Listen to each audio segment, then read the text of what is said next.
안녕하세요 여러분, 반갑습니다.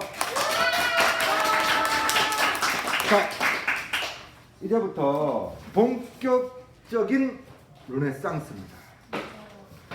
이게 뭐냐면 지금까지는 이 위대한 예술가들을 탄생시키기 위한 기초작업이에요.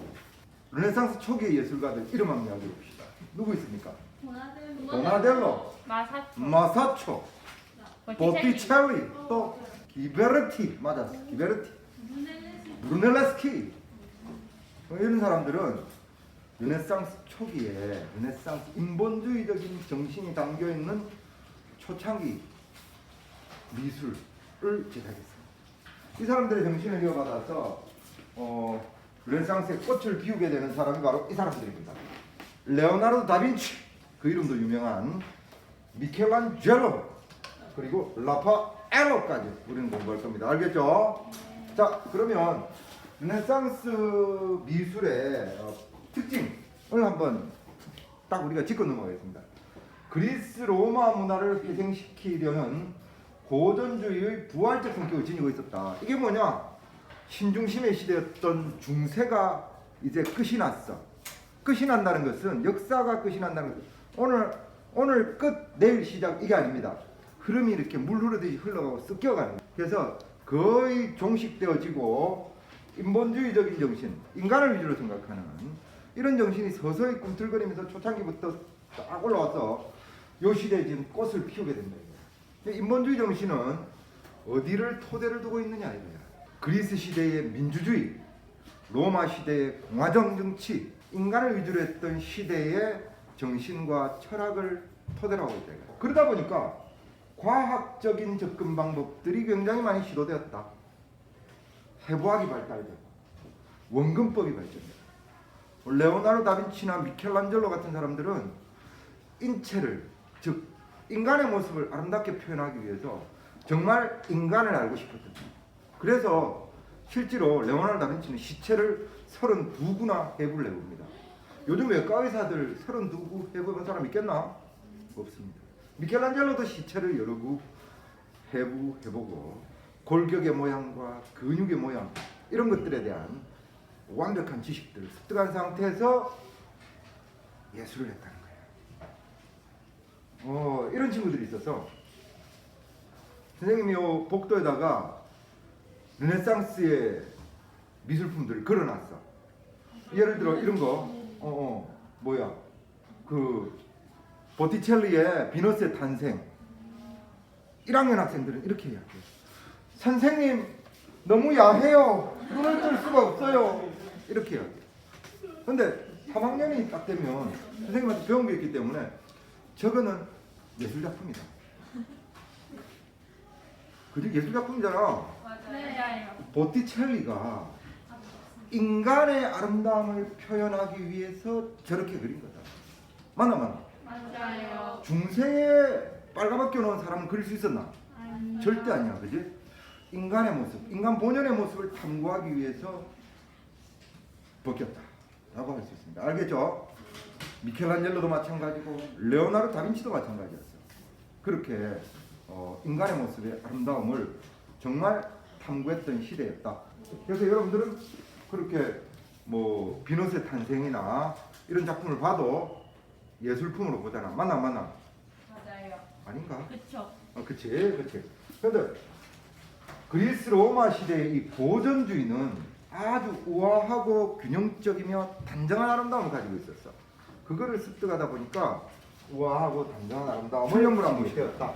필력물 딱 보시면 첫 번째 페이지 딱 보세요.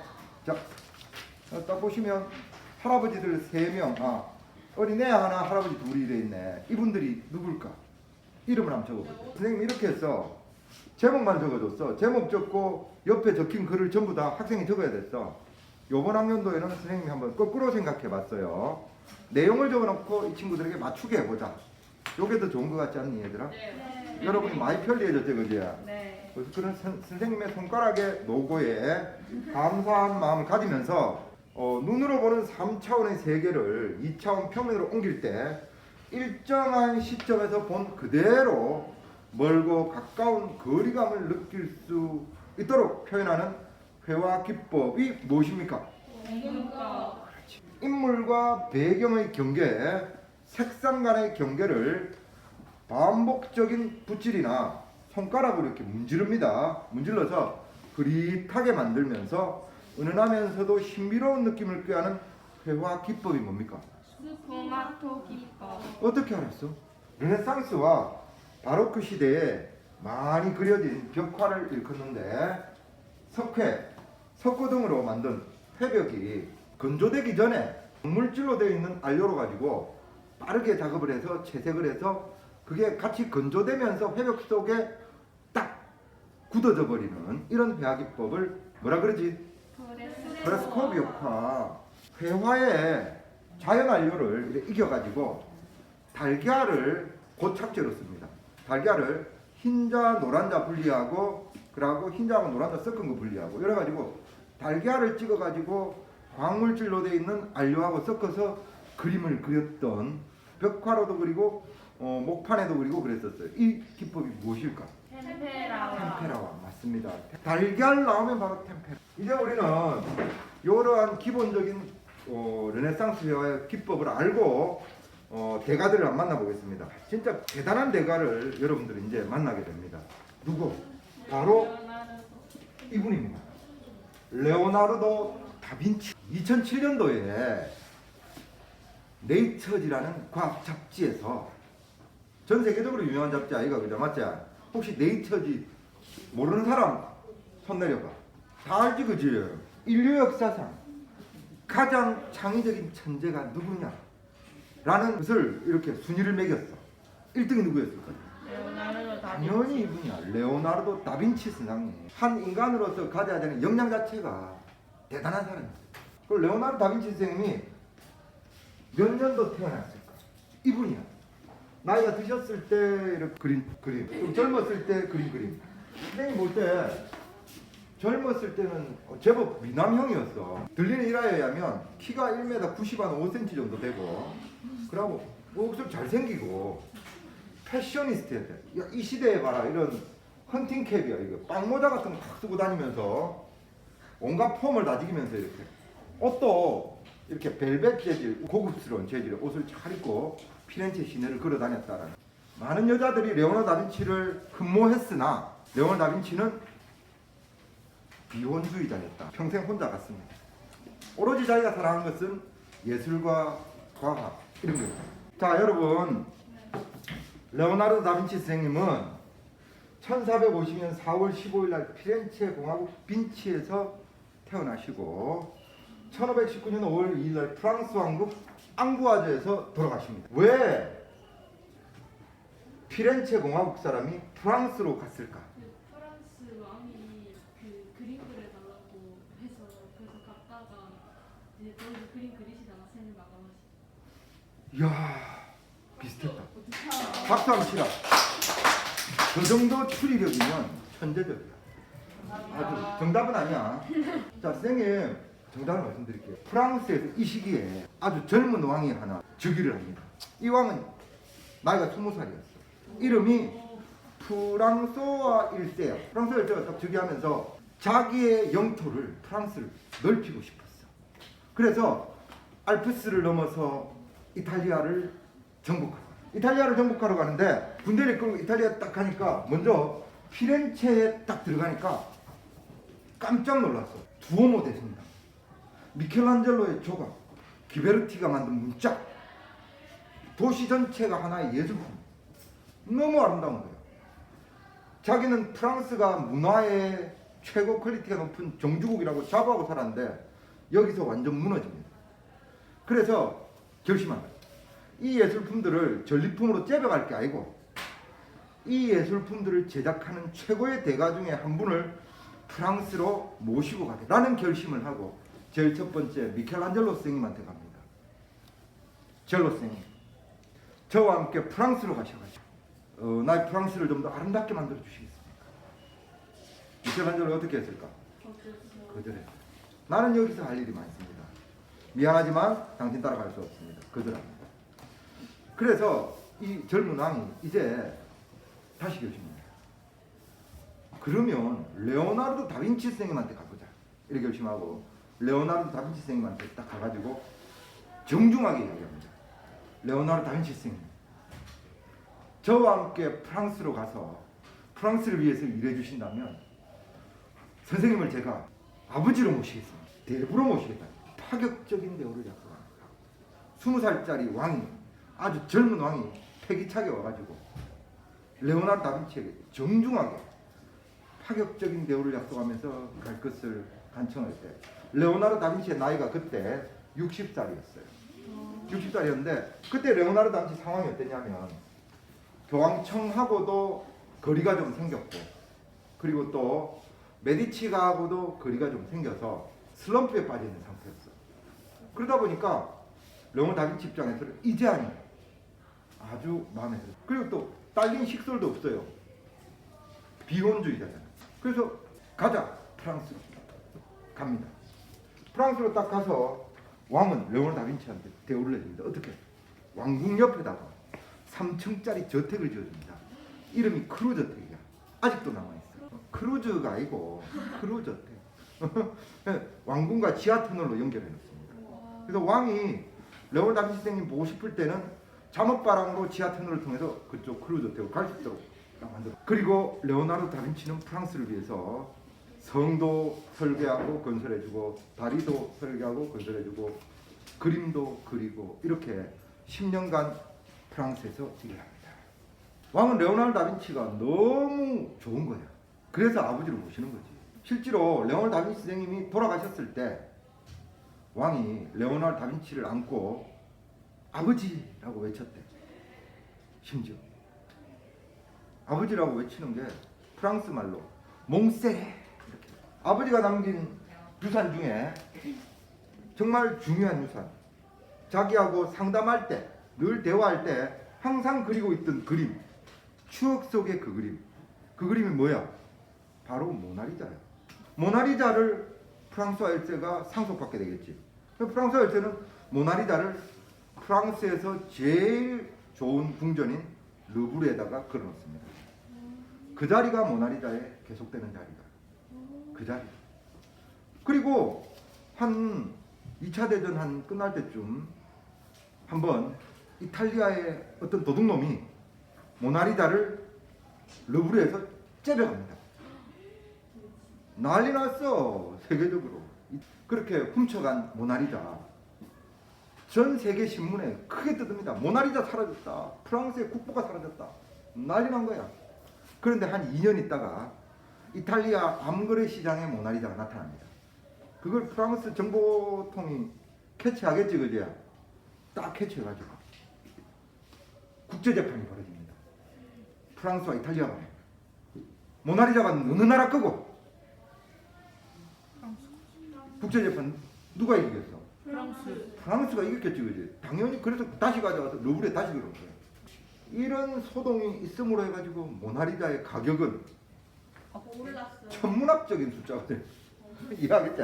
인류 역사상 가장 비싼 그림. 그리고 프랑스 앙부아즈 마을에서는 매년 레오나르도 다빈치가 프랑스로 온 날, 그날을 축제일로 정해가지고 매년 축제를 합니다. 레오나르도 다빈치 선생님 프랑스 입국 기념일 매년 축제 지금도 하고 있다. 전통이 돼가지고 우리나라 설날처럼. 대단하지 않니? 이 정도 위대한 석학이었다. 자, 이런 인류 역사상 가장 천재인 레오나르도 다빈치 선생님의 직업은 바로 이렇습니다. 화가, 조각가, 발명가, 건축가, 과학자, 음악가, 이런 것들을 여러분들도 충분히 알고 있었어. 뭐 기타 등등 많은 직업들은 서로 연관이 되어 있기 때문에 직업이 될 수 있습니다. 성을 건설하려면 뭐 도시계획가도 돼야 되고, 지리학자도 돼야 되고, 지질학자도 돼야 되고, 공학자도 돼야 되고, 건축가도 돼야 되고, 뭐 이런 식으로 연관이 되어 있습니다. 그리고 독특한 직업이 하나 있죠. 뭡니까? 요리사. 요리사. 특이하지, 그지? 레오나르도 다빈치 시대에 동양에서 누들이 있는 동양인들은 젓가락으로 누들을 잘 먹습니다. 그런데 서양인은 젓가락에 익숙하지 않습니다. 그리고 동양에서 쓰는 양념들이 서양인의 입맛에 맞지 않습니다. 레오나르도 다빈치는 이 누들을 가지고 요리를 개발합니다. 레오나르도 다빈치가 개발한 요리 뭐가 있을까? 스파게티. 딩동댕 스파게티. 박수 한번 치라 박수. 그 다음에 자, 이 스파게티를 먹을 수 있는 뭐 있어? 포크. 포크. 자, 포크까지 레오나르도 다빈치가 개발한다. 알았지? 그 다음에 레오나르도 다빈치는 이런 발명 노트를 굉장히 많이 남겼어요. 그림 실력이 뛰어나다 보니까 그림으로 충분히 해석하고 그 다음에 설명하는 글을 적어놨고 이런 노트가 여러 권 있었어요. 특히 이 노트 72페이지로 되어 있는 이 노트 이름이 코덱스라는 노트예요. 지질학과 천문학 수력학에 관한 글과 그림이 한 360개 정도 이렇게 담겨있는 이 노트의 지금 주인이 누굴까? 무르가 아니요. 빌 게이츠. 딩동댕 빌 게이츠가 주인입니다. 빌 게이츠가 350억 원 주고 이 노트를 구입합니다. 빌 게이츠가 존경하는 인물이 레오나르도 다빈치가 되겠네, 그지 맞죠? 네. 그런 거예요. 레오나르도 다빈치의 작품에 대한 이야기를 이제부터 해나가겠습니다. 레오나르도 다빈치가 그 구원자였던 스포르자 공작이 의뢰를 합니다. 밀라노에 있는 산타 마리아 델레 브레체 성당, 수도사들이 밥을 먹는 그 식당의 벽면에 그림을 한 장 그려주세요. 최후의 만찬의 그림을 그려주시기 바랍니다.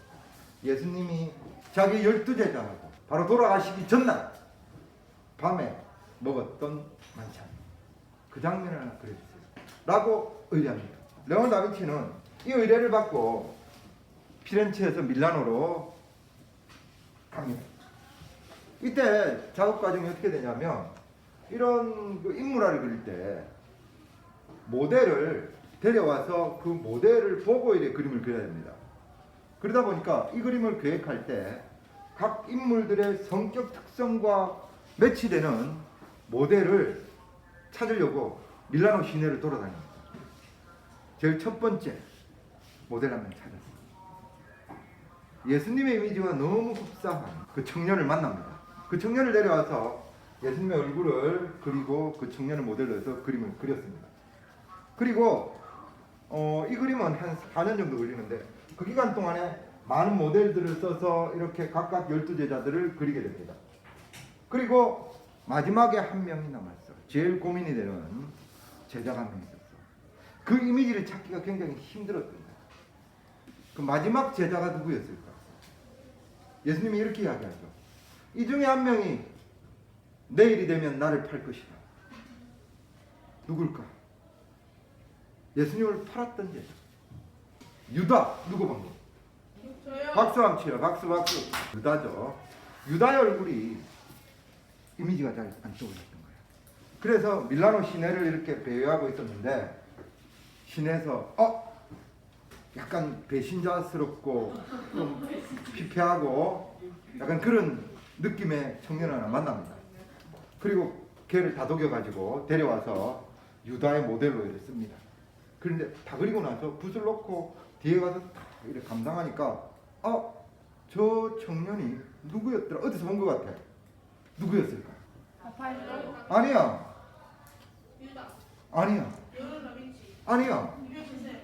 아니야. 처음 그림을 그렸던 예수님의 얼굴의 모델이에요. 이런 재밌는 히스토리가 있는 그림이야. 예수님의 모델과 유다의 모델 동일이 그렸어. 어떻게 4년 만에 저렇게 이미지가 바뀔 수가 있지? 레오나르도 다빈치도 깜짝 놀랐죠. 지금부터 선생님이 질문 드리겠습니다.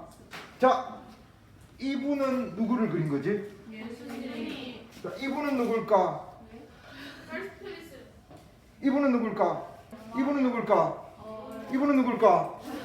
너가 아는 게 뭐니? 그러게요. 지금부터 컴퓨터를 킨다, 실시. 조사하겠다.